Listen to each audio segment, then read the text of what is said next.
Top quality और consistent performance के लिए सिर्फ सिल्वर पंप नाम याद रखना। વચ્ચે જળ સંકટ ઊભું થયું છે। ભરૂચમાં આગામી 15 દિવસ સુધી પાણી કાપ મૂકવામાં આવ્યો છે। ભરૂચ શહેરના 3 લાખ લોકોએ 15 દિવસ આ પાણી કાપ સહન કરવો પડશે। 30 એપ્રિલથી મિયાગામ અને અમલેશ્વર બ્રાન્ચ કેનાલ સમારકામના કારણે બંધ છે। સ્ટોરેજ અને બોરવેલમાંથી શહેરીજનોને પાણી આપવામાં આવશે, પરંતુ આ પાણી કાપ અનેક લોકો માટે ચિંતાના સમાચાર છે।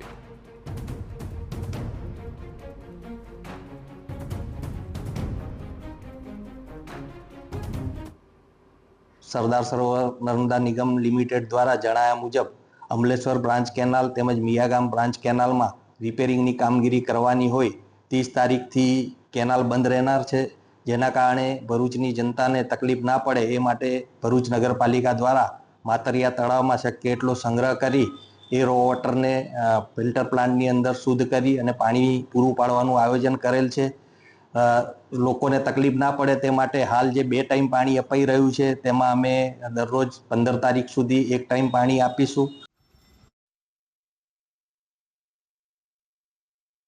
પરંતુ વૈકલ્પિક વ્યવસ્થાની પણ વાત કરવામાં આવી રહી છે। પરંતુ આ જે કાળઝાળ ગરમી છે, હીટ વેવની પણ આગાહી કરવામાં આવતી હોય છે અલગ અલગ જિલ્લાઓમાં। તેવા સમયમાં પાણી કાપ આપવો કેટલો યોગ્ય છે અને તેને લઈને સવાલ પણ થઈ રહ્યા છે।